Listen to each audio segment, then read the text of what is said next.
दिगंबरा दिगंबरा श्रीपाद दिगंबरा दिगंबरा दिगंबरा श्रीपाद दिगंबरा दिगंबरा दिगंबरा श्रीपाद दिगंबरा.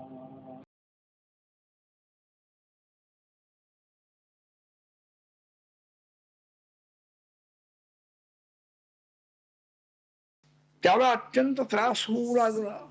या नगरामध्ये 9 दरवाजे होते. शरीरालाच नगराची कल्पना केली. ह्या शरीराला 9 दरवाजे आहेत. नवद्वारे पुरेली. ह्या नवद्वारयुक्त नगरामध्ये हा जीवात्मा राहतो आहे. वरच्या बाजूला 2 नेत्र आहेत, 2 नासिका आहेत, 2 कान आहे आणि मुख आहे. हे 7 दरवाजे वर आहे.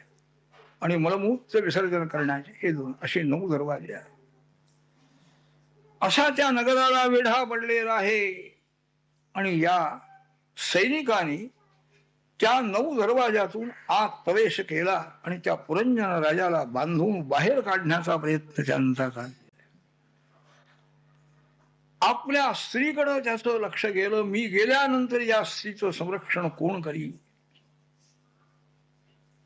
अशा या वासनेमध्ये शेवटी हीच वासना स्त्री बुद्धी त्याच्या मनामध्ये उत्पन्न होऊन त्याला बाहेर काढलं गेलं.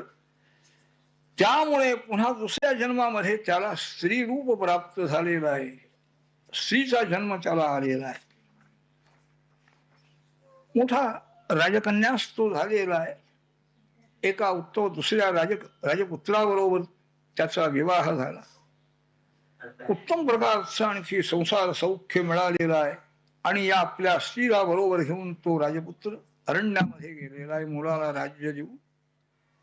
आणि त्यांनी आपलं शरीर योगमार्गाने सोडून दिलं. ती स्त्री म्हणजे पुरंजन राजा. तिला दुःख झालं. आपले पती गेलेले आहेत. चिता तयार केली. आणखी आपलं देह अर्पण करण्याला ती उद्युक्त झालेली असताना हा पुरंजन राजा आपल्या ज्या मित्राला सोडून देऊन एकटाच निघून आलेला होता त्याचा तो मित्र आहे ब्राह्मण रूपाने त्याच्या जवळ आलेला आहे. त्यांनी त्याला उपदेश केला, बाबा तू काही राजकन्या नाही आहेस. तू कोण आहेस. पूर्वजन्मामध्ये तू कोण होतास त्याचं स्मरण कर. तू पुरंजन आहेस. मी तुझा मित्र आहे. तुला यातून सोडविण्याकरता आलेलो आहे. पूर्वजन्माचं तू स्मरण कर म्हणजे या दुःखातून तू मुक्त होशील. तू आणि मी एकच आहोत म्हणाले. वस्तुतः आनंदरूप आपण. सहा अहम अहम सहा हा उपदेश केलेला आहे सोहमचा. त्या वेळेला त्या पुरंजनाला ज्ञान झालं आणि सर्व दुःख त्याची दूर झाली. नारदानी ही कथा त्या प्राचीन बर्ही राजाला सांगितली. प्राचीन बर्ही राजा म्हणाला, महाराज काय तुमची गोष्ट मला काही कळली नाही. कोण पुरंजन राजा, त्याला भेटलेली स्त्री कोण, त्याला वेढा कोणी दिला, कोण तो राजा आला, काही कल्पना नाही. मग त्याचा खुलासा त्यांनी केला. पुरुषम पुरंजनम विद्या यद्वनत्यात्मनः पुरम. हा जो पुरुष म्हणजे जीवात्मा आहे हा पुरंजन आहे. आपल्या मित्राला म्हणजे ईश्वराला बाजूला टाकून तो एकटाच बाहेर पडलेला आहे. ते नगर म्हणजे नवद्वारयुक्त शरीर आहे, मनुष्य शरीर. आणि त्याला भेटलेली स्त्री म्हणजे बुद्धींतु प्रमदान विद्या. ही बुद्धी ही त्याला भेटली स्त्री. आणि त्या बुद्धीनं त्याला या शरीरामध्ये आणून ठेवलेलं आहे, बांधून ठेवलेलं आहे.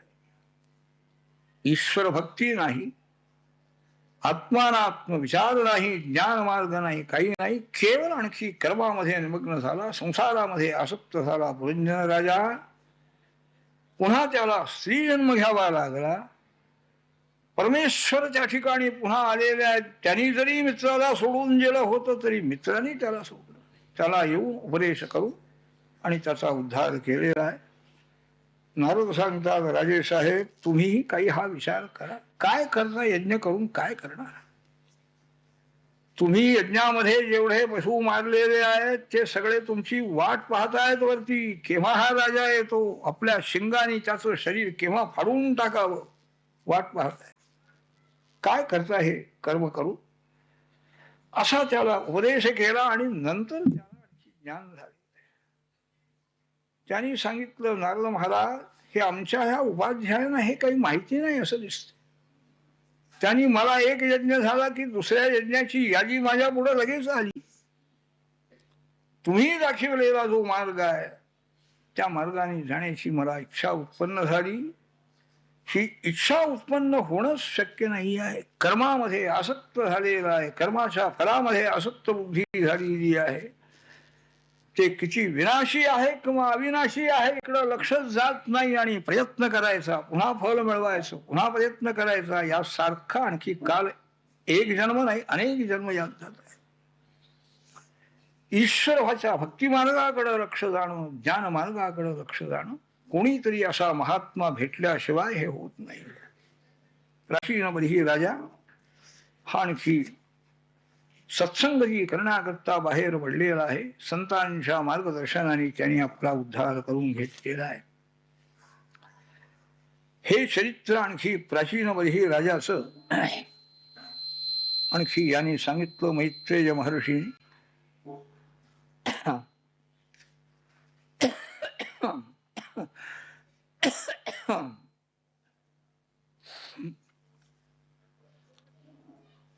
मैत्रेय महर्षी सांगतात, राजा देवर्षी नारदानीच्या प्राचीनपदी राजाचा उद्धार केलेला आहे.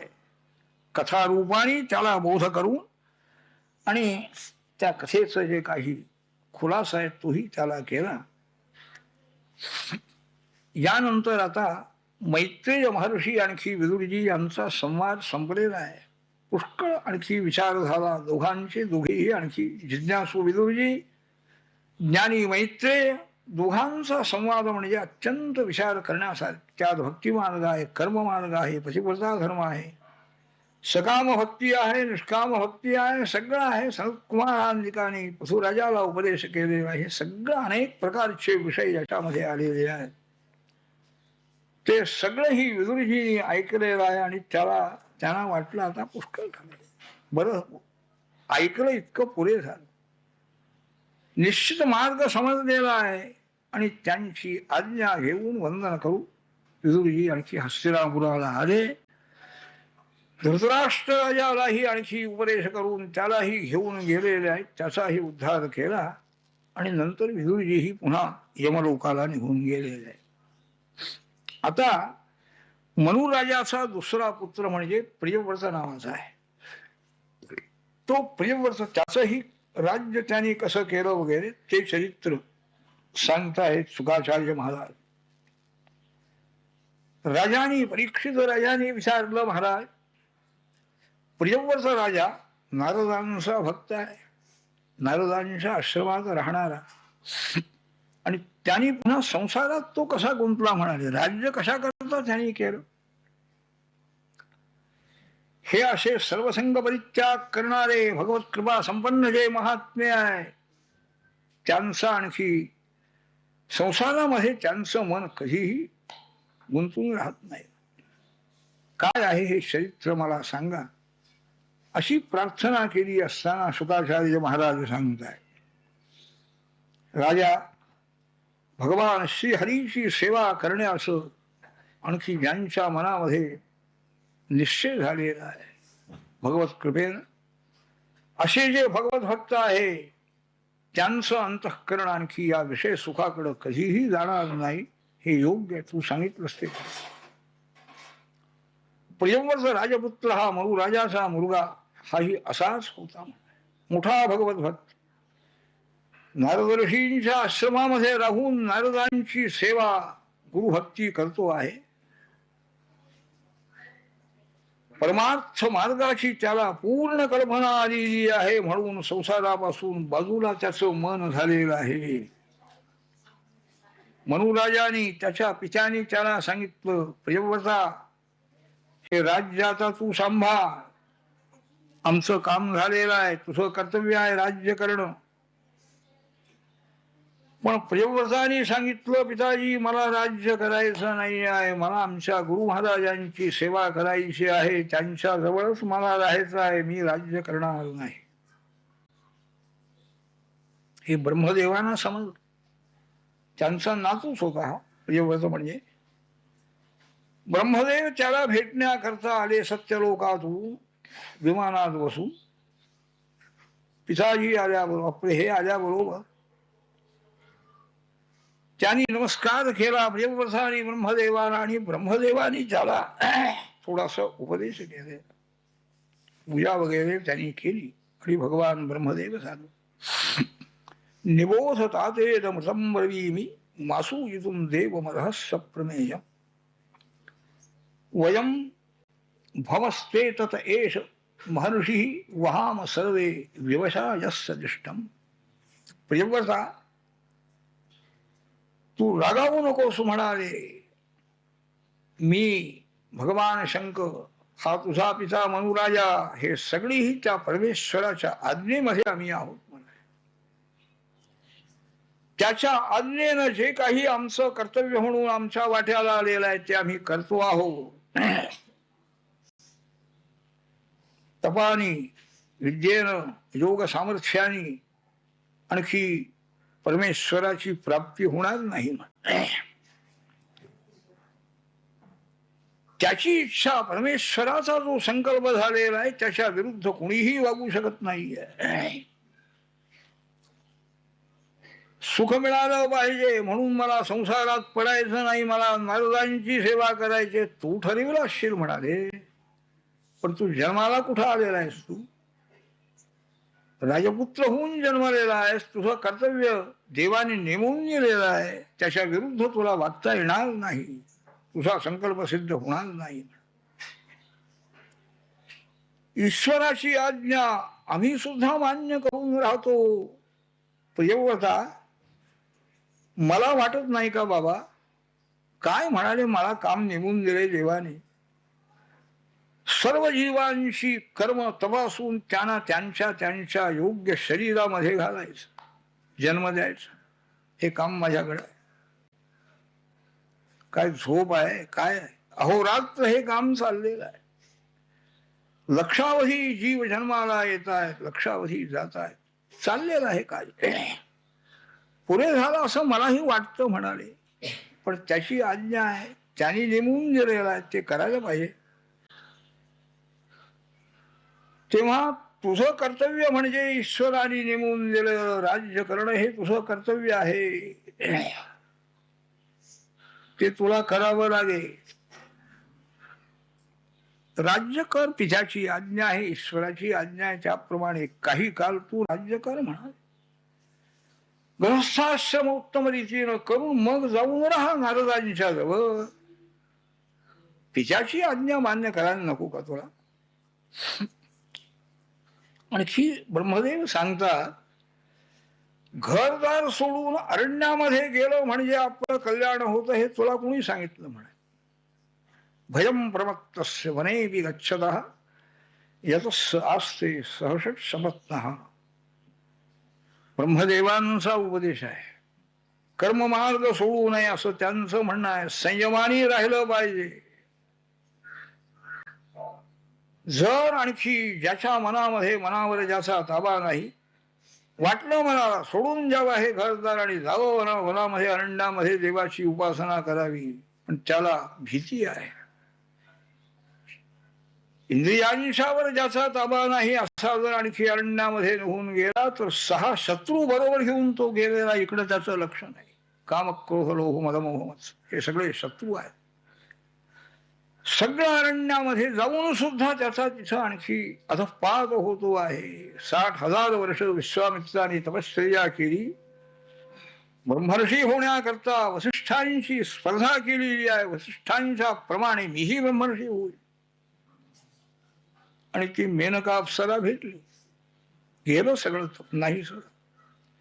सगळे शत्रू बरोबर घेऊन तो गेलेला असतो म्हणाले वनामध्ये. आणि संसारात राहणारा, गृहस्थाश्रम घेऊन संयमाने वागणारा जो आहे तो त्याला गृहाश्रम किन्नु करोत्यवद्यम, गृहस्थाश्रम त्याचं काय वाकडं करणार आहे म्हणाले. हा विचार करून तू वाग, काही काळ संसार कर म्हणाले. राज्य कर, पित्याच्या मनाचे समाधान होऊ दे. आम्हालाही समाधान वाटे, नातू स्वतः हा ब्रह्मदेवांचा आणि नंतरचा नारदांची सेवा कर. याप्रमाणे ब्रह्मदेवानी आणखी त्याला मार्गदर्शन केलं. त्याला पटलेलं आहे आणि तो प्रियव्रत राजा राज्य करण्याचं त्यांनी ठरवलेलं आहे. राज्य दिलं म्हणून राजाने त्याच्या ताब्यात दिले. हा ईश्वराचा संकल्पच होता ना. नारदानी ध्रुवालाही उपदेश केलेला आहे, पण तो परत फिरला नाही. संसार केला त्याने, राज्य केलं, पण ईश्वर दर्शनाकरता निघालो. मी आत्ता परत येणार.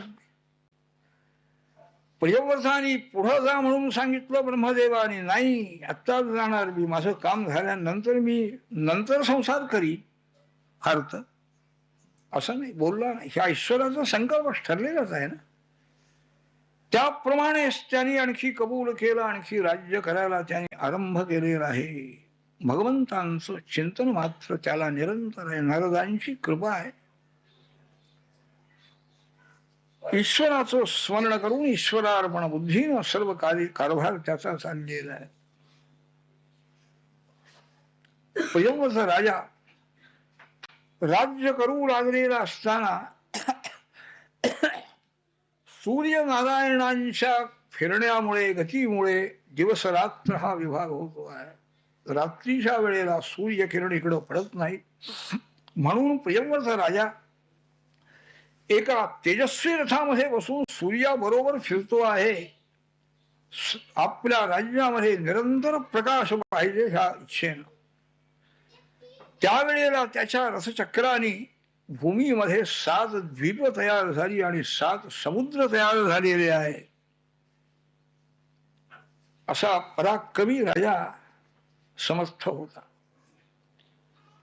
त्याला नंतर अग्निध्र नावाचा पुत्र झालेला आहे. बाकीची ही मुलं झालेली आहेत त्याला. त्या सप्तद्वीपाच्या ठिकाणी 7 मुलांची योजना त्याने केली आणि प्रियव्रत राजा नारद महर्षींच्या आश्रमामध्ये जाऊन राहिले. ब्रह्मदेवाची आज्ञा पालन केली, पित्याची आज्ञा पालन केली, संसार केला आणि अरण्यामध्ये जाऊन गुरुसेवा करण्यामध्ये निमग्न झालेला. अग्निध्र राजा जम्बूद्वीपाचा अधिपती, तो आणखी तपश्चर्या करण्याकरता अरण्यामध्ये गेलेला असताना ब्रह्मदेवाने सभेमध्ये गायन करणारी पूर्वचित्ती नावाची अप्सरा तिला आज्ञा केली. त्या अग्निधर राजाला संसारामध्ये घे म्हणाली. ही प्राप्त झालेली आहे. तिचं ते स्वरूप पाहून अग्निधर राजा तपश्चर्या करण्याचं विसरलेला आहे आणि पुन्हा राजधानीमध्ये प्राप्त झाला आणि संसार त्याचा सुरू झालेला आहे. पुन्हा त्यालाही मुलं झाली, 9 मुलं झालेली आहेत. त्या 9 मुलांना जम्बूद्वीपाचे 9 विभाग त्यांनी केले. 9 खंड ज्याला म्हणतात, त्या विभागामध्ये त्या 9 मुलांची स्थापना केली. मेरूच्या कन्या 9 ह्यांचा विवाह त्यांच्याबरोबर झालेला आहे. त्याचा मुलगा नाभी नावाचा होता, मोठा भगवत भक्त. यज्ञेश्वराच्या तृप्ती करता त्यांनी यज्ञाला सुरुवात केलेली आहे. आपल्याला परमेश्वर साक्षात पुत्र मिळाला पाहिजे ह्या इच्छेनं तो यज्ञ करतो. भगवान प्रसन्न झाले. अग्निकुंडातून भगवान प्रगट झालेले आहे. सर्व ब्राह्मण मंडळी यांनी त्यांची पूजा केली. आणखी त्यांनी स्तुती केली की भगवंता, आपली सेवा करणारा हा राजा, याच्यावर आपली कृपा ही होण्याचा योग आज आलेला आहे. या राजाची इच्छा हीच आहे की आपणच त्याचे पुत्र व्हावं, अशी राजाची इच्छा आहे. म्हणून त्यांनी हा यज्ञ केलेला आहे. आपण त्याच्यावर कृपा करावी अशी प्रार्थना सर्व ही ऋत्विज मंडळीने केलेली असताना भगवान म्हणाले, आता तुम्ही सर्व मंडळी प्रार्थना करता, तुमची इच्छा ही मोडणं बरं नाही. राजाची इच्छा आहे. माझ्यासारखा तर दुसरा कोण आणायचा, म्हणे मलाच पुत्र व्हायला पाहिजे. या राजाची इच्छा पूर्ण होईल असा आशीर्वाद देऊन भगवान गुप्त झालेले आहे. नाभी राजाची स्त्री जी मेरुदेवीच्या पासून आणखी जे भगवान प्रगट झालेले आहे ते जे आहे मोठं वैराग्य आहे, नियामक शक्ती आहे, सर्व ही आणखी गुणसंपन्न अशा प्रकारचा तो मुलगा झालेला आहे. सर्व ब्राह्मण मंडळींनाही अत्यंत आनंद झाला. ऋषभ म्हणजे श्रेष्ठ, सर्व एकंदर गुणांनी श्रेष्ठ म्हणून ऋषभ याप्रमाणे त्या मुलाचं नाव ठेवलेलं आहे. इच्छा राजाची पूर्ण झालेली आहे. त्या मुलाचं पालन पोषण करतो आहे राजा, आणखी तो आनंद त्याला मिळालेला आहे. मोठे झालेले आहेत ऋषभदेव, उपनयन त्यांचं झालेलं आहे, वेदाध्ययन वगैरे केलेलं आहे, ब्रह्मचर्य आश्रमाच्या धर्माचं सगळं आचरण करून दाखवलेलं आहे. पुढं इंद्राने आपली कन्या जयंती ही त्यांना दिली, तिच्याबरोबर त्यांचा विवाह झालेला आहे, गृहस्थाश्रम सुरू झालेला आहे, राज्य उत्तम प्रकारचं ऋषभदेव करताय. पर्जन्यवृष्टी वेळच्या वेळेला होती आहे, सर्व धनधान्य समृद्धी आहे, काही कमी नाही आहे.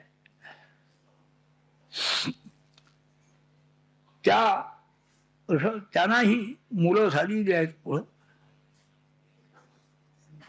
सगळी मुलं त्या ऋषभदेवांच्या मुलामध्ये मुख्य मुलगा भरत नावाचा होता, ज्येष्ठ पुत्र आहे. बाकीचे एकंदर 100 पुत्र झाले म्हणतात. 9 ब्रह्मज्ञानी पुत्र झालेले आहेत. कवी, हरी, अंतरिक्ष, प्रबुद्ध, पिप्पलायन, आविर्होत्र, द्रुमिल, चमस, करभाजन, जन्मतः ज्ञान संपन्न, सर्व पृथ्वीवर संचार करणारे. काही बाकीचे तपस्वी ब्राह्मण वगैरे झालेले आहे. एकदा ब्रह्मावर्तामध्ये यज्ञ समाप्त झाल्यानंतर ऋषभदेवाने आपल्या मुलांना उपदेश केला. सर्व प्रजाजनांना मार्गदर्शन करण्याच्या उद्देशाने मुलांना त्यांनी उपदेश केलेला आहे. त्यांनी सांगितलं मुलांना की तुम्ही उत्तम राज्य करा, आणखी श्रेष्ठ महात्म्यांची संगती करा. नायंदे हो देहभाजान लोके कष्टान कामान अर्हते विजान. त्या मुलांना सांगतात ऋषभदेव, हा जो मनुष्य देह तुम्हाला मिळालेला आहे केवळ विषय सुख भोगण्याकरता नाही आहे म्हणा. सगळे पशुपक्षीही विषय सुखाकडे निमग्न झाले. तप करणं, आपलं चित्त शुद्ध करून घेणं, आणखी अनंत जे ब्रह्मसुख आहे, ब्रह्मानंद प्राप्त करून घेणं, याच्याकरता हा देह आहे. ही मुक्ती ब्रह्मानंद प्राप्त करून घेण्याला सत्पुरुषांची संगती, सेवा घडली पाहिजे. महत्सेवान द्वारमाहुर विमुक्ते हे म्हणतात. महापुरुषांची सेवा हेच मोक्षाचं द्वार आहे. आणि विषयी लोकांच्या, संसारी लोकांच्या संगतीमध्येच निमग्न राहून विषय भोग घेणं हे नरकाचं द्वार आहे. समचित्त असणारे, शांत, क्रोधरहित जे आहे ते आणखी महात्म्य आहे. त्यांची संगती करू, त्यांच्या मार्गदर्शनाप्रमाणे ह्या सर्वही परिवाराच्या ठिकाणी आपल्या मनाची जी आसक्ती आहे ही कमी करणं, ममता कमी करणं, याकरता प्रयत्न केला पाहिजे. असा पुष्कळ उपदेश ऋषभदेवाने आपल्या मुलांना केला. भरत राजा जो आहे ज्येष्ठ पुत्र, त्याला राज्यावरती नेमणूक केली, अभिषेक केला, उत्तम प्रकाराने राज्य करण्याचा त्याला आदेश दिलेला आहे. आणि ऋषभदेव बाहेर पडले. शेवटचं आता काय कर्म करायचं आहे, लोकांच्या पुढं आदर्श ठेवायचा आहे त्यांना. ब्रह्मचर्याश्रम झाला, गृहस्थाश्रम झाला, राज्य कारभारही व्यवस्थित झाला, मुलंही झाली जी आहेत चांगली मुलंही, त्यांनाही मार्गदर्शन झालं. शरीर विसर्जन कसं करायचं आहे हे एक शिल्लक राहिलेलं. ज्ञानी महात्मा जो आहे, मनामध्ये शरीरही येऊन उपयोग नाही, शरीराच्या पलीकडं मन गेलं पाहिजे. शरीराचंही भान नाही आहे अशी स्थिती झाली पाहिजे हे दाखवत आहेत. बाहेर पडलेले आहे, अंगावर वस्त्र सुद्धा नाही आहे, समाधी अवस्थेमध्ये निमग्न आहे. सर्व लोक निंदा करतायत, अपमान करतायत, पण तिकडं लक्ष नाही आहे त्यांना. दुष्ट लोक, दुर्जन लोक अंगावर माती टाकणं, दगड मारणं त्यांना, असे सगळे अनेक प्रकारांनी त्यांना त्रास देत आहे. पण शुकाचार्य सांगतात, राजा परिभूयमान मक्षिकाभिर्वनगजा, रानातला मोठा हत्ती आहे आणि त्याच्या अंगावर पुष्कळ मधमाशा वगैरे बसलेल्या आहेत, सावतायत, पण त्या हत्तीचं तिकडं लक्षही नाही. दुःखाकडं लक्षच गेलं नाही तर दुःख कुठलं होणार. मान आहे, अपमान आहे, इकडं मनामध्ये आलं तर ते होणार, नाही तर काही नाही. असे ते आपल्या आत्मसमाधीमध्ये आनंदामध्ये निमग्न आहे. शेवटचं शरीर आहे, अत्यंत सुंदर शरीर आहे. त्यांच्या शरीराचा सुगंध सर्वत्र सुटलेला आहे. योगाभ्यासाच्या सगळ्या सिद्धी त्यांच्या जवळ आलेल्या आहेत, पण त्या सिद्धीनं त्यांनी परत लावून दिलेला आहे. नको आम्हाला सिद्धी नको म्हणा. राजाने विचारलं, महाराज काय ऋषभदेवांना सिद्धींची भीती वाटली काय? म्हणाले, ज्ञानी महात्म्यानी सिद्धीला भिवून सिद्धीला दूर लोटणं काय काम आहे? पुष्कळ बुद्धिवादी लोक म्हणतात, हे मोठे मोठे योगी लोक झाले, ऋषी लोक झाले, त्यांनी आपल्या योग सामर्थ्याने सर्व समाज कार्य का केलं नाही? काय समाज कार्य काय करायचं आहे? समाज कार्य म्हणजे मनाची शुद्धी झाली पाहिजे ना, हे मुख्य कार्य आहे. ते चालूच आहे त्यांचं. सिद्धीचा उपयोग आणखी काय करायचा? सिद्धी घ्यायच्या आणि त्याच्यामध्ये गुंतवून राहायचं, आणि त्यामुळे इकडं परमेश्वराकडचं लक्ष बाजूला व्हायचं. मग संसार होता तो बरा होता. व्यक्तीचा संसार काय, समुदायाचा संसार, संसारच आहे. त्याच्यामध्ये हा चांगला वागणार आहे, हा वाईट वागणार आहे, पुन्हा सगळे आणखी द्वंद्वामध्ये बुद्धी करूनच जाणार आहे. समाज कार्य तरी काय आहे? द्वंद्वापासून दूर होत राहता येतं का? हा सर्व विचार करू ऋषभदेवानी त्या सिद्धींचा त्याग केलेला आहे. मनाचा निग्रह केला पाहिजे. शुकाचार्यांनी याचं उत्तर दिलेलं आहे. होय म्हणाले, हे श्रेष्ठ महात्मे, ऋषभदेवासारखे सिद्धीचा परिग्रह करीत नाही, सिद्धी दूर लोटून गेल्याच्याने याचं कारण म्हणजे मनावर विश्वास नाही. मनाचा निग्रह करण्याकरता शरीर पडेपर्यंत प्रयत्न केला पाहिजे.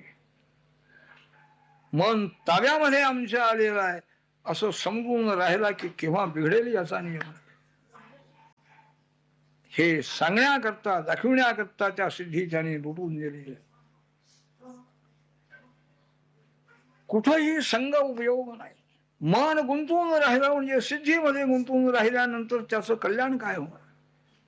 भक्ती सुटली, ज्ञान सुटलं, सगळं सुटलेलं. याकरता नित्य आपल्या समाधी अवस्थेमध्ये ऋषभदेव राहिलेले आहे. असा बराच काळ गेलेला आहे आणि पुढं त्यांनी ते असेच अरण्यामध्ये सारखे कुठेही फिरायचे.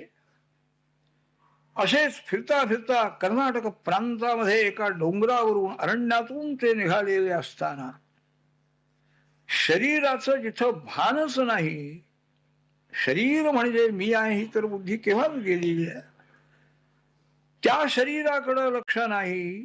मग शरीराचं संरक्षण झालं पाहिजे हे तरी त्याच्या पुढं कशाला येईल? चाललेले आहे. जिकडं देह जाईल तिकडं यांचं आपलं चाललेले आहे. आनंदामध्ये समाधीमध्ये निमग्न आहे. समोर मोठा दावाग्नी पेटलेला आहे, चारी बाजूनी अरण्य पेटलेलं आहे, तिकडं यांचं लक्ष नाही. त्या अग्नीमध्ये यांचा देह भस्म होऊन गेलेला आहे. संपलं.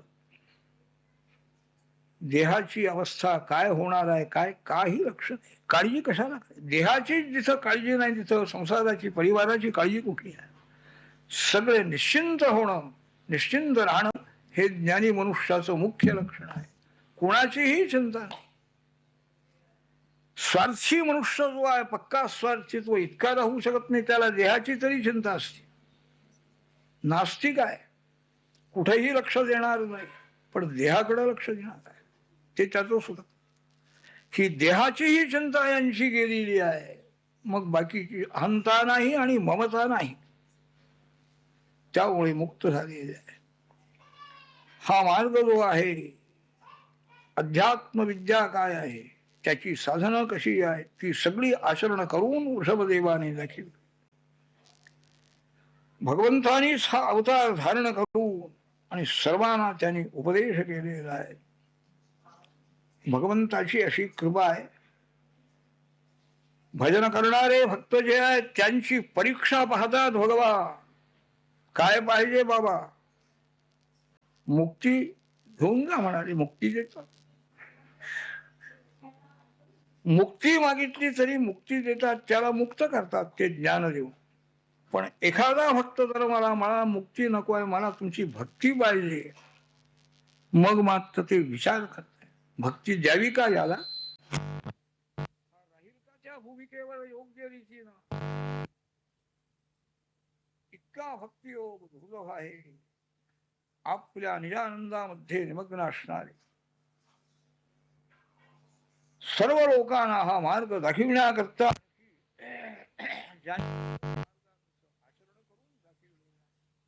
असे भगवान ऋषभदेव यांना आमचा नमस्कार असो, असं शुकाचार्य महाराजांनी त्यांना नमस्कार केलेला आहे. आणि हे चरित्र समाप्त झालेलं आहे. याच्यानंतर आता भरत राजा जो आहे, ऋषभदेवांचाच तो पुत्र आहे, तोही मोठा अधिकारी आहे, कर्मयोगी आहे. पण कर्माचं आचरण कसं करावं हे त्यांनी दाखवून दिलेलं आहे. त्याचं चरित्र आता शुकाचार्य महाराज परीक्षित राजाला सांगणार आहे. काये नवाचा मनसेंद्रियर्वाभ्यात्मनावांसुस्वभावनात् करोमि यज्ञत् सकलं परस्मै नारायणाय समर्पयेत्. श्रीकृष्ण गोविंद हरे नाथ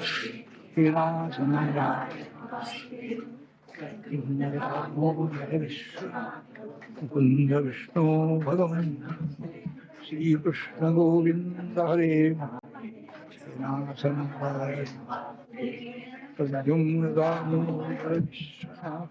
मुकुंद विष्णु.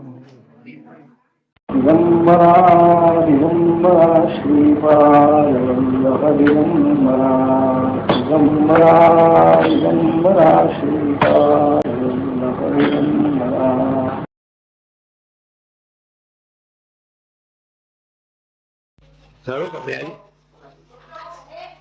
योऽन्तः प्रविश्य मम वाचमिमां प्रसुप्तां सञ्जीवयत्यखिलशक्तिधरस्वधाम्ना.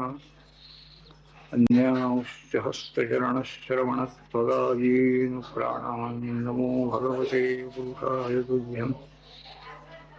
मूकं करोति वाचालं पङ्गुं लङ्घयते गिरिं कृपातमहं वन्दे परमानन्दमाधवम्. आपदामपहस्तारं दातारं सर्वसम्पदां लोकाभिरामं श्रीराम भूयो भूयो नमाम्यहम्. यत्र यत्र रघुनाथकीर्तनं तत्र तत्र कृतमस्तकाञ्जलि. बाष्पवारि परिपूर्णलोचनं मारुतिं नमत पुस्तकविपवटहस्ते वरदाभयन्दर्वा.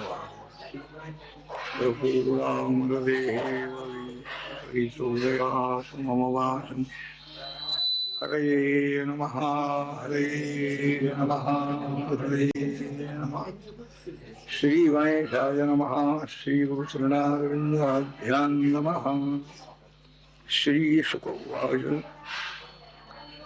भरतस्तु महाभागवतो यदा भगवता अवनितर परिपालनाय संचिन्तितः तदनुशासनपरः पंचजनीं विश्वरूपदुहितम् उभयेमे. शुकाचार्य महाराजांनी वयोव्रत राजाचा वंश सांगायला सुरुवात केलेली आहे. या वंशामध्ये भगवंताने ऋषभावतार धारण केला, मुलांना उपदेश केला आणि ज्येष्ठ मुलगा जो भरत आहे याला राज्याभिषेक करण्याची आज्ञा केली.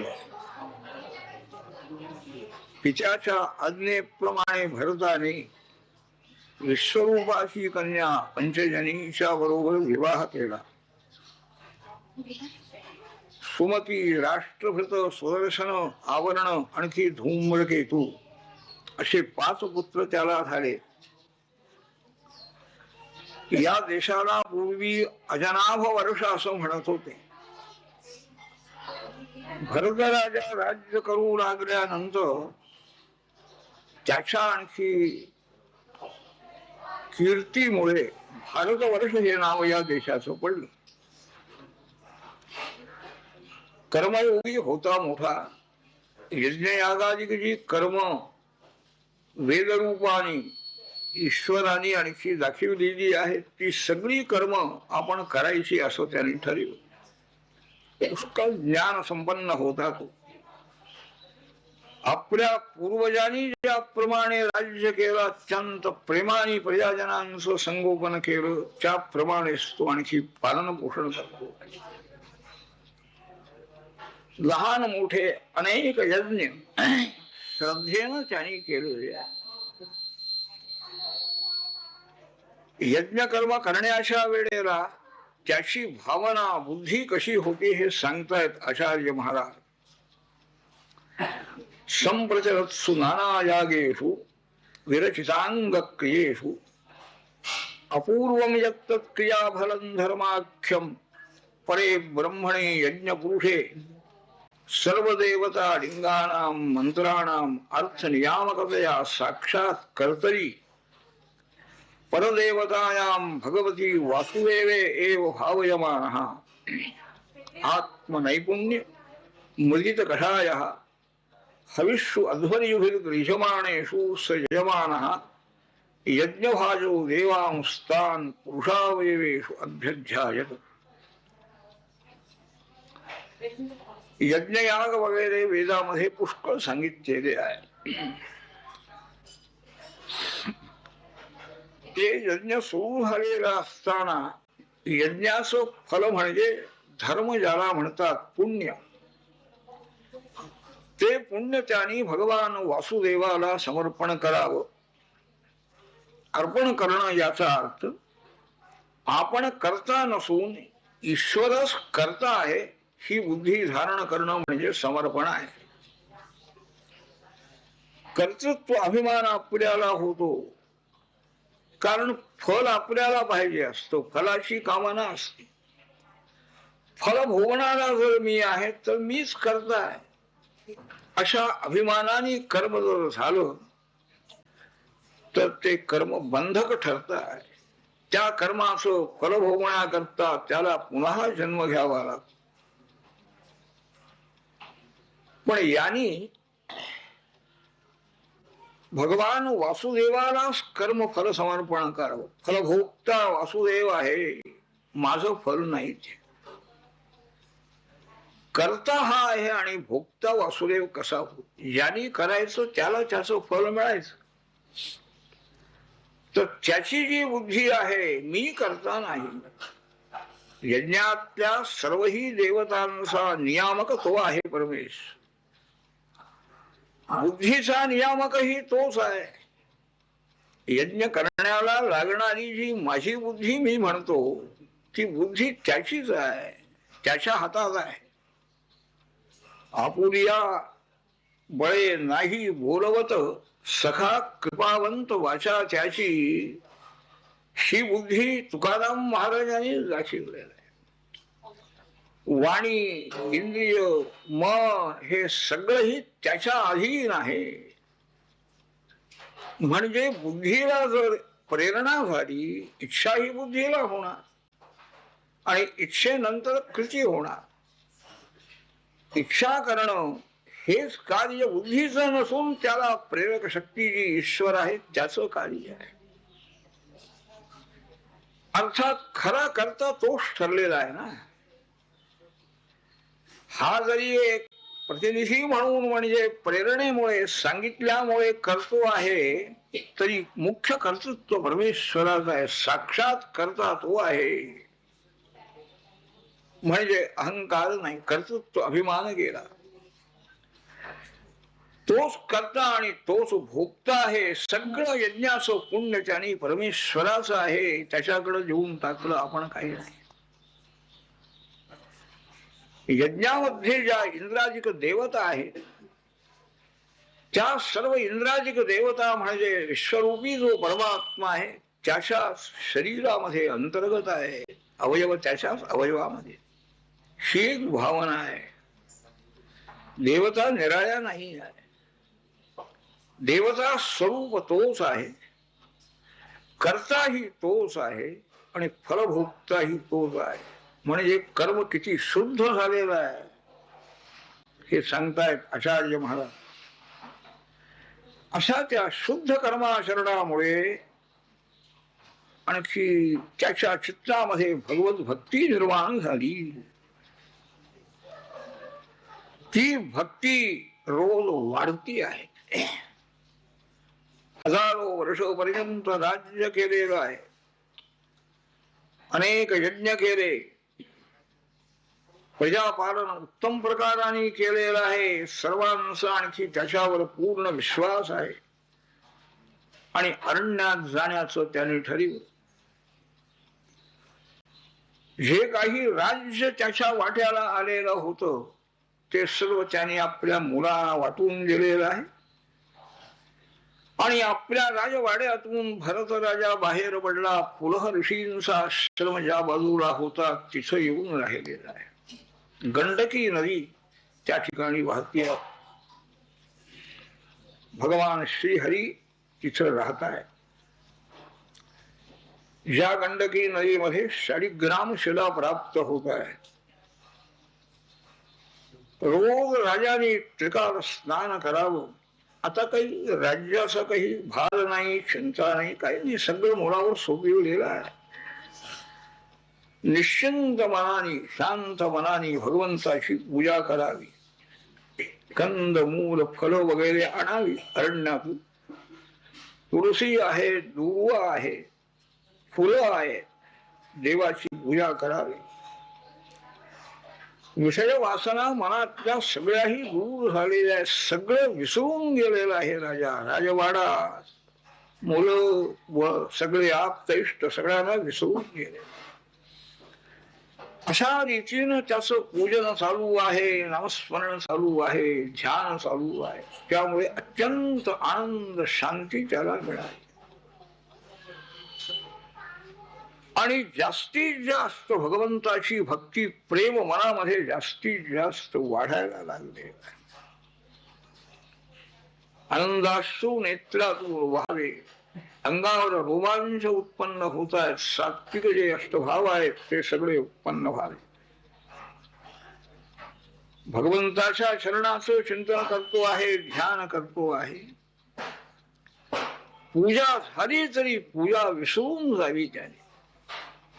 क्रियमाणाम भगवत सवरियाम न सस्मार. पूजा झाली की नाही काही भान नाही. असं आणखी त्यांनी व्रत धारण केलेलं आहे. भगवंताची पूजा भक्ती सगळा काल त्याच्यामध्ये चाललेला आहे. प्रत्येक दिवशी प्रातःकाळी स्नान झाल्यानंतर सूर्योदय झाला म्हणजे सूर्यमंडलामध्ये जे भगवंताचं तेज आहे नारायण, त्याची स्तुती त्यांनी करावी, नमस्कार करावा. असं कार्यक्रम चाललेला आहे. सर्व संसार सोडून दिलेला आहे आणि निरुपाधिक झाला. काहीही पाठीमाग उपाधी नाही. भगवंताची भक्ती चालू आहे. त्या भक्तीची मध्ये प्रगती आहे पुष्कळ. पण राजा प्रारब्ध कर्म त्याचं आड आलं म्हणा. एके दिवशी सकाळी स्नान केलं त्याने नदीमध्ये आणि नदी तीरावरच जप करीत बसलेला आहे रोजच्या प्रमाणे. इतक्यात एक हरिणी त्याच्या वरच्या बाजूला पाणी पिण्याकरता आलेली आहे. गर्भिणी होती. ती पाणी पिऊ लागलेली असताना जवळच अरण्यामध्ये एका सिंहाने गर्जना केली. ती गर्जना या हरणीच्या कानावर पडली. घाबरली. नदीवरून पलीकडे उडी मारण्याचा तिनं प्रयत्न केला. तिच्या उदरातून तो गर्भ बालक पाण्यामध्ये पडलेला आहे. तीही पलीकडे गेली धावत धावत आणि तिचंही प्राणोत्क्रमण झालेलं आहे. तो हरण बाळ नदीतून वाहत चाललेला आहे. भरत राजा बसला होता. त्याने डोळे उघडलेले होते आणि समोर तो हरिण बालक चाललेला आहे, वाहत चाललेला आहे. याला दया उत्पन्न झाली. उठला लगेच जग सोडू. नदीमध्ये जाऊन त्या हरणाला त्यांनी वर आणलं. अंग पुसलेलं आहे, थोपटलेलं आहे. डोळे उघडले त्या बालकाने. त्याला घेऊन भरत राजा आपल्या आश्रमामध्ये आले. लहान आहे, विचारायला आई नाही, बाप नाही. माझ्यावरच आणखी देवानी याचं संरक्षण करण्याची जबाबदारी सोपविलेली आहे अशी एक कल्पना त्याला आहे. देवाला काही संरक्षण करता येत नव्हतं काय, याच्यावर सोपवायला कशाला पाहिजे. ती एक कर्तव्य बुद्धी निर्माण झाली. दया मनामध्ये आहे. दया वगैरे हा सुद्धा एक विकार आहे.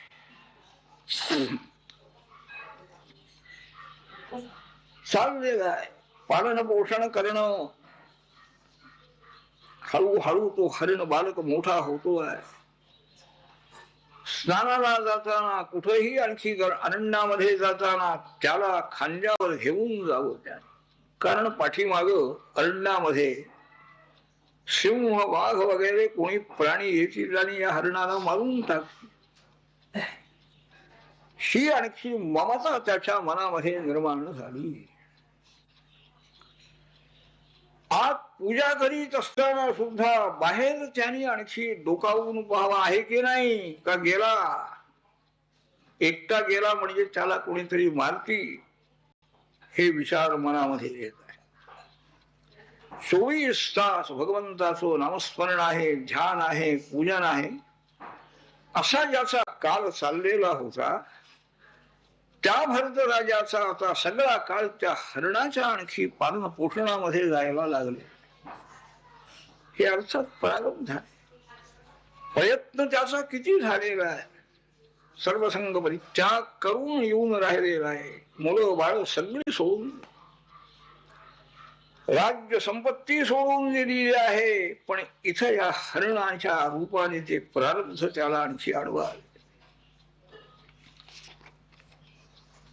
असा बराच काळ गेला राजर्षी भरतात आणि त्याचा मृत्यूकाळ जवळ आलेला आहे. भरतात तो हरणाचा जो बाळ होता त्याच्या मनामध्ये प्रेम उत्पन्न झालेला आहे. तोही त्याच्याजवळ नेहमी बसायचा, राहायचा. हा आणखी भरत राजा पडलेला आहे, मृत्यू जवळ आलेला आहे आणि तो हरण बालक समोर बसलेला आहे आणि त्याच्याविषयी विचार त्याच्या मनामध्ये सुरू. मी गेल्यानंतर आता याचं कसं होईल, कोण याचं संरक्षण करील. एवढ्या अरण्यामध्ये ईश्वराने याचं संरक्षण करावं, ईश्वराची प्रार्थना करतो आहे. आणि मृगाच्या ठिकाणी मन असताना त्याचं प्राणोत्क्रमण झालेलं आहे आणि त्याला दुसरा जन्म हरणाचाच घ्यावा लागला.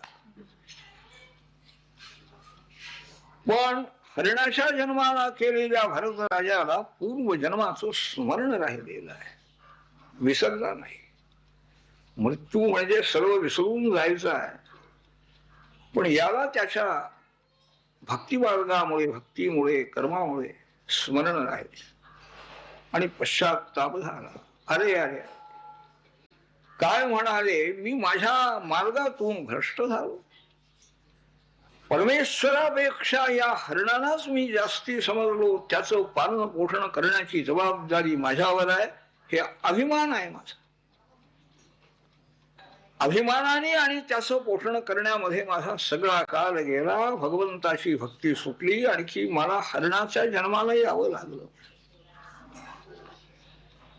लगेच त्याने आणखी आपल्या आईला सोडून दिलेला आहे आणि तो हरणाच्या जन्माला गेलेला भरतराजा तिथून निघाला आणि पूर्वजन्मामध्ये ज्या आश्रमात राहत होता गंडकी नदीच्या तीरावर तिथं आलेला आहे. त्याही जन्मामध्ये त्याची भक्ती चाललेली. स्नान करावं, त्रिकाल स्नान त्या हरणाने भरतराजा. नारायणाचं स्मरण करावं, भगवंताचं चिंतन करावं असा त्याचा काळ गेला. तोही जन्म संपलेला आहे. हरणाच्या जन्मातून भरतराजा मुक्त झाला. पुढं असं कस्यचित द्विवर्ष अंगिरा प्रवरस्य, एक ब्राह्मण मोठा वेदशास्त्राचा अभ्यास केलेला, उत्तम आणखी कर्मानुष्ठान करणारा, सदाचार संपन्न आणखी समधमादी आत्मगुणही याच्याजवळ आहे असा एक ब्राह्मण. त्याला 2 स्त्रिया होत्या. एका स्त्रीपासून त्याला आणखी 9 पुत्र झाले आणि दुसऱ्या स्त्रीपासून एक मुलगा आणि एक मुलगी झाली.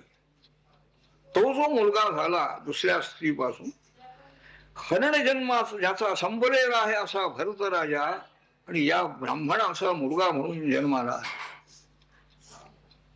2 जन्म घ्यावे लागले त्याला. त्या जन्मामध्येच मुक्त व्हायचं आहे, पण पुन्हा 2 शरीर घ्यावी लागते. परंतु स्मृती आहे कोण आपण होतो, अशी स्थिती आपल्याला का झाली, पुन्हा जन्माला काय यावं लागलं हे सगळं माहिती आहे आणि आत्मज्ञान संपन्न आहे, पूर्ण ज्ञान आहे. त्यामुळे व्यवहारातल्या कोणत्याही आणखी विषयाची इच्छा नाही, काही नाही. जेवायला मिळालं काय, न मिळालं काय, चाललेलं आहे कार्य. कोणाचीही संगती करायची नाही असं त्यांनी निश्चित ठरवून दा. हरण जन्मामध्ये सुद्धा सगळं सोडून दिलेलं आहे. आईला सोडून दिलं, इथं एकटा येऊन राहिला. झाडावरून खाली पडलेली पानस फक्त घ्यावी, पाणी प्यावं आणि भगवंताचं चिंतन करा.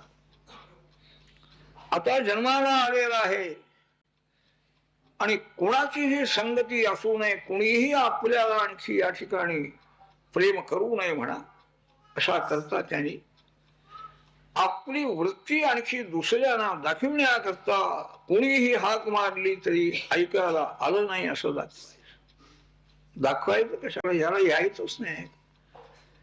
लक्ष जर नाही बाहेरच्या शब्दाकडं किंवा कोणत्याही व्यवहाराकडं, तर बाहेरच्या व्यवहाराचं ज्ञान होणार कसं. दिसत नाही असं दिसावं, कसं तरी वागायचं. कोणी सांगितलं, काम करून घेतलं, पुढं उभं राहून तर तेवढं करायचं. अशी त्याची वृत्ती पाहून लोकांची कल्पना झाली की हा वेडा मुलगा आहे. जड भरत त्याचं नाव ठेवलं. जड म्हणजे अज्ञानी, वेडा. त्याच रूपाने सगळे त्याच्याकडे पाहायला लागले. काम मात्र त्याच्याकडून सगळ्यांनी करवून घ्यावी आणि यांनीही करावी काम. कोणी बोलावून घ्यावं, आपापल्या घरी खायला द्यावं, कामं सांगावी, पाणी भरावं, काही कामं मोठी मोठी करावी, असं त्याचं चाललेलं आहे. उपनयन त्याचं करावं 8वं वर्ष त्याला लागल्यानंतर पित्याने त्याची मुंज केलेली आहे. वेदाभ्यास त्यांनी करावा म्हणून पिता प्रयत्न करतो आहे. मोठा ज्ञानी पिता आहे, पण याचं कुठं लक्ष, कशाला वेदाभ्यास करायला. आता काय शिकायचं राहिलंय काय म्हणाले, बोलून दाखवलं जाईल. पुष्कळ प्रयत्न केला पित्याने, परंतु त्याला काहीही स्मरण नाही, ज्ञान नाही, काही समजायचं नाही. पिता बिचारा निराश झालेला आहे. काही दिवसांनी आणि पित्याला मृत्यू आलेला आहे. जडभरताची माता जी आहे, हा तिचा मुलगा आणि एक मुलगी. तिची जी आणखी सवत होती दुसरी सावत्राई जडभरताची, तिला 9 मुलं होती. या जडभरताच्या आईनं ही आपली 2 मुलं तिच्या जवळ दिली. बाई, तुम्ही या मुलांचं संरक्षण करा, मी आणखी पती बरोबर सहगमन करणार आहे. म्हणून तिनं सहगमन केलं. जडभरताला आता पिताही नाही, माताही नाही, अपेक्षाही त्यांना कुणाची नाही. आत्मानंद मिळालेला आहे. पण सगळे त्याचे बंधू हे व्यवहारामध्ये आसक्त झालेले आहेत. व्यवहार सगळा खरा आहे, संसार खरा आहे, अशी त्यांची भावना. अध्यात्म विद्या, भगवत भक्ती इकडे लक्ष नाही. चांगला आणखी भाऊ मिळालेला आहे, धष्टपुष्ट आहे. त्याच्याकडून घरातली कामं करून घ्यावी. त्या सगळ्या भाऊजाईनी धुळी धुवायची, भांडी घासायची, सगळी आणखी जेवण खाणं झाल्यानंतर त्याच्याकडं भांडी जायची. यातलं अन्न राहिलेलं खा, भांडी घासून ठेव म्हणून सांगायचं. यानेही काही तक्रार, सगळं करा. हा आपला जन्म शेवटचा आहे, कशाला तक्रार करायची?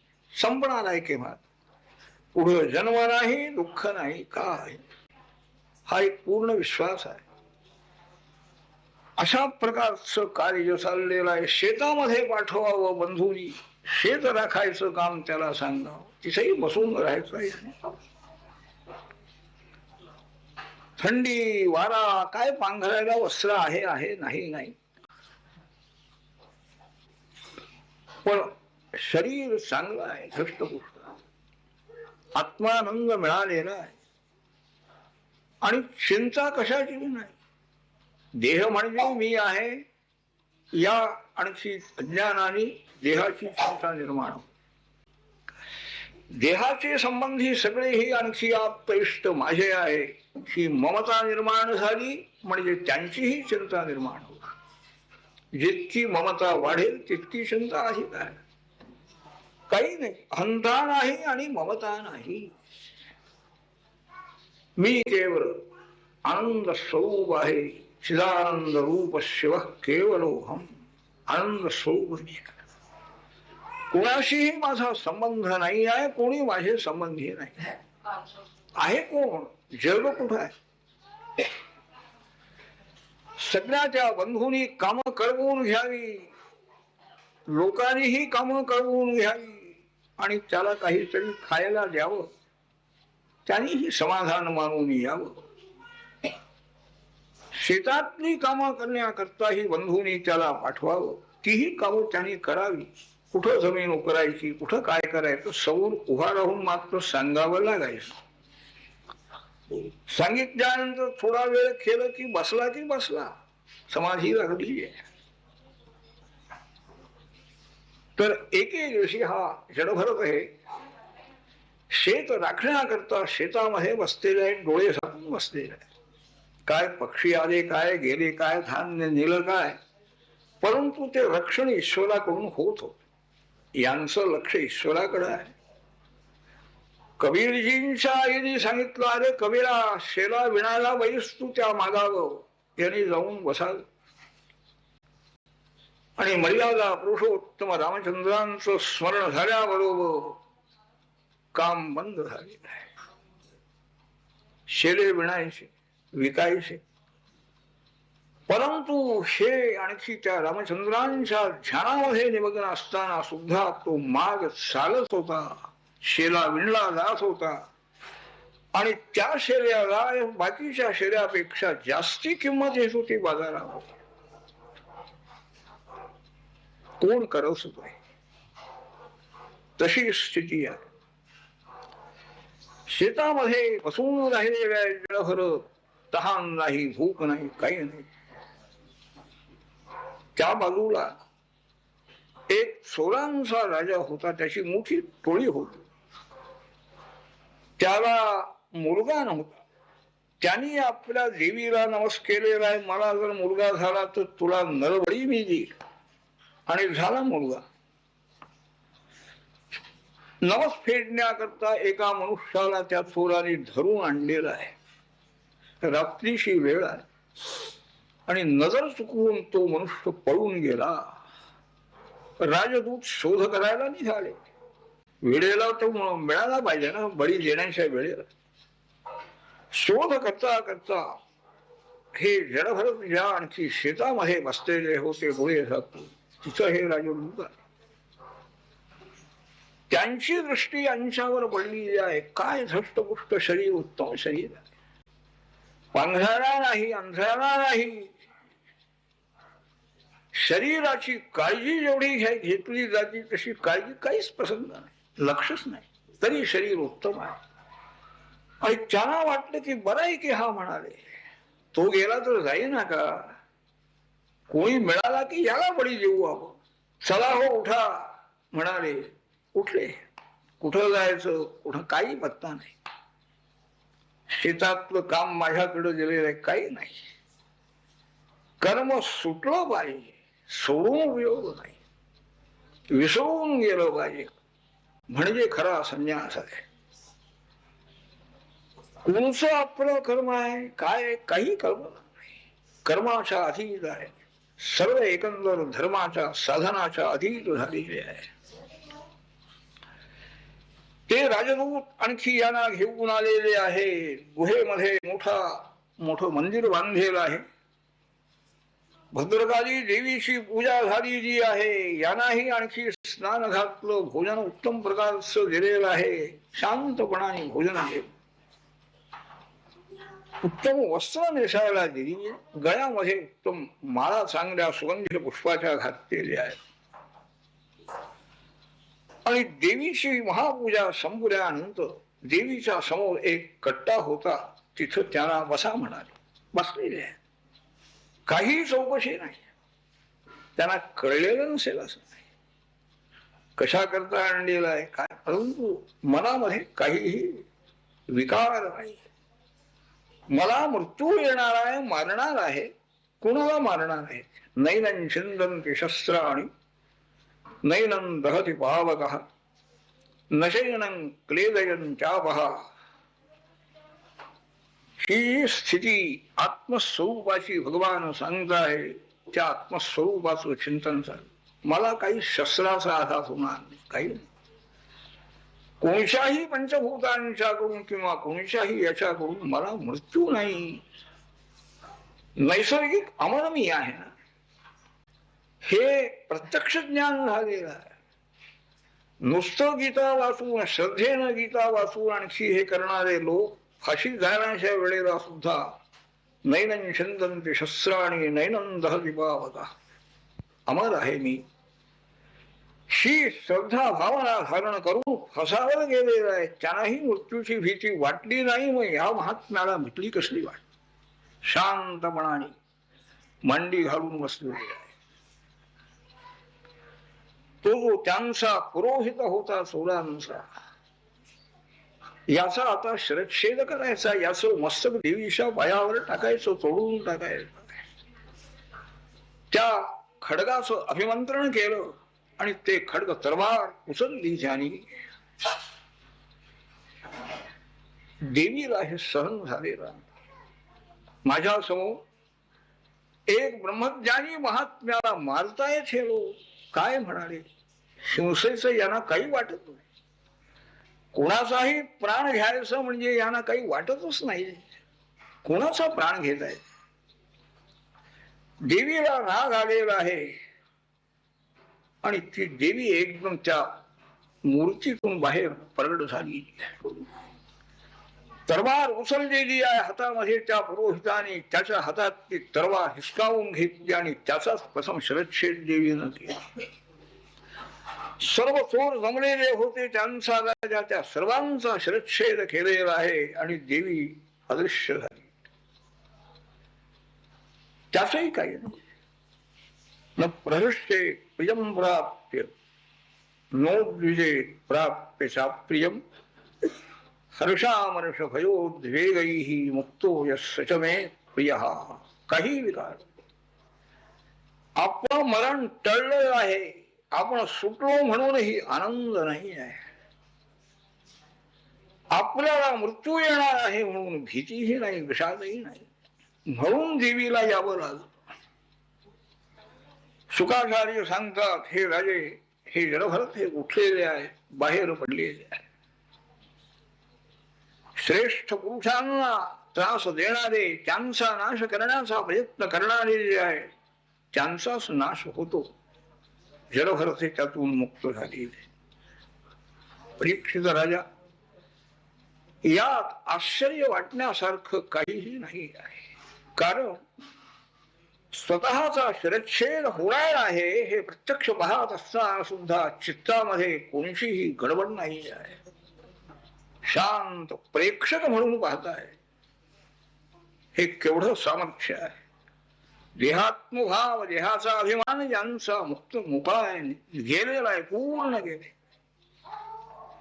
आपल्या शिराचा मस्तकाचा छेद होणार आहे पाहताय सिनेमाप्रमाणे. आणि सर्वत्र ज्यांची मैत्री आहे हेही बिचारे काय त्यांच्या कामाकरता माझं शिरच्छेद करेनात का? निर्वैर आहे. म्हणून साक्षात भगवान हे यांचं संरक्षण करीत असतात. निर्भय अशा प्रकारच्या भगवंतांना शरण गेलेले जे आहेत त्यांचं हे संरक्षण होत. बाहेर पडले जडभर गुहेतून आणि जो रस्ता दिसेल तिकडं निघाले. आपल्या घरी जायचंय, आपल्या गावात जायचंय, काही नाही, सगळं विसरले. आले समोर कोणी तर आपले आहे, नाहीतर कोणी आपले नाही. हे निघालेले आहेत रस्त्याने. त्या देशाचा एक राजा रहुगण नावाचा होता. त्यांनी मुलांच्या स्वाधीन राज्य केलं आणि कपिल मुनींच्याकडे जाऊन आपण काही ज्ञान मिळवावं अशा उद्देशाने तो निघालेला होता. पालखीमध्ये बसून चाललेला आहे राजा. पालखी वाहण्याकरता जे रस्त्याने लोक भेटले त्यांना धरून आणलेला आहे त्याच्या दूताने. काम करून घ्यायची. एक मनुष्य कमी पडलेला आहे. शोध सुरू झाला. इतक्यात समोरून हे जडभरत येत आहे असं त्यांनी पाहिलं. त्यांना आनंद झाला. राजदूतांना, अरे हा एकटा मनुष्य सुद्धा पालखी घेईल ना, इतका चांगला धष्टपुष्ट दिसतो. आले, चला महाराज काम आहे, चला म्हण. घ्या ही पालखी खांद्यावर घ्या. बाकीचे लोक होतेच, यांचेही आणि ही खांद्यावर पालखी घेतलेली आहे. आणखी काही नाही. मान अपमान सगळं तुल्य आहे. मानापमान यो तुल्य तुल्यो मित्रारी पक्षयो. मान अपमान हे दोन्हीही सारखे आहे आणि हे दोन्हीही करणारे लोकही सारखे. काही नाही, शत्रू मित्र भाव नाही. पालखी वाहण्याचं काम चाललेलं आहे, पण खाली पाहून चालत आहे. कोणचंही किडामुंगी आपल्या पायाखाली आणखी मरू नये. मध्ये काही आली किडामुंगी तर एकदम त्याने या.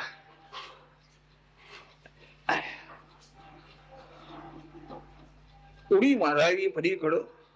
पायाखाली त्यांचा नाश होऊ नये जपा. म्हणे पाय धडपडील स्वामीची निद्रा मोडेल. स्वामीची निद्रा मोडू नये. सर्वत्र स्वामी आहे भगवान. गडबडीनं आपण चालायला लागून पायाखाली किंवा त्या भगवंताची निद्रा मोडली तर ही भावना आहे. शरीराने होणारी कार्य, वाणीनं होणारी, मनाने होणारी, सर्व इंद्रियाकडून होणारी कार्य अत्यंत आणखी भगवत स्मरणपूर्वक आहे. भगवंताला काही बसत. यांनी उडी मारल्याबरोबर पालखीला धक्का बसावा, त्या रहुगण राजाला त्रास व्हावा. त्यांनी सांगितलं, अरे बाबांनो सावकाश चला तुम्ही, मला इथं त्रास होतो आहे. एकदा झालं, दोनदा झालं. त्यांनी सांगितलं, राजेसाहेब आम्ही अगदी सावकाश चाललो आहोत, पण हा जो नवीन मनुष्य आलेला आहे हा मध्येच एकदम उडी मारतो, याला काहीतरी तुम्ही सांगा म्हणा. राजाला राग आलेला आहे. एकामुळे सगळेच आणखी दोषी ठरण्याचा प्रसंग आलेला आहे. म्हणून राजाने त्या जडभरतांना उद्देशून मुद्दाम आणखी त्यांच्या मनाला लागेल असं बोलतो आहे. अहो कष्टम भ्रातः व्यक्तम उरु परिश्रांतः दीर्घम अध्वानम एकेव ऊहिवान सुशिरम नाची पीवा न संभननांगः जरसाच उपद्रुतो भवान सखे नो एव अपरे एते संघट्टिनः इति बहु विप्रलब्धोऽपि अविद्यया रहित द्रव्यगुण कर्माशयस्व शर्मकरे वरे अवस्तुनि संस्थान विशेषे अहं ममेति अनध्यारोपितमिच्छा प्रत्ययः ब्रह्मभूतः तूष्णीं शिविकां पूर्ववत्वाह. राजा म्हणतो आहे, अरे बाबा फार दमलेला दिसतोयस, तुझ्या एकट्यावरच पालखीचा भार पडलेला दिसतोय, म्हातारा झालेला आहे, तरुण होते, मुद्दाम त्याला लागेल असं बोल.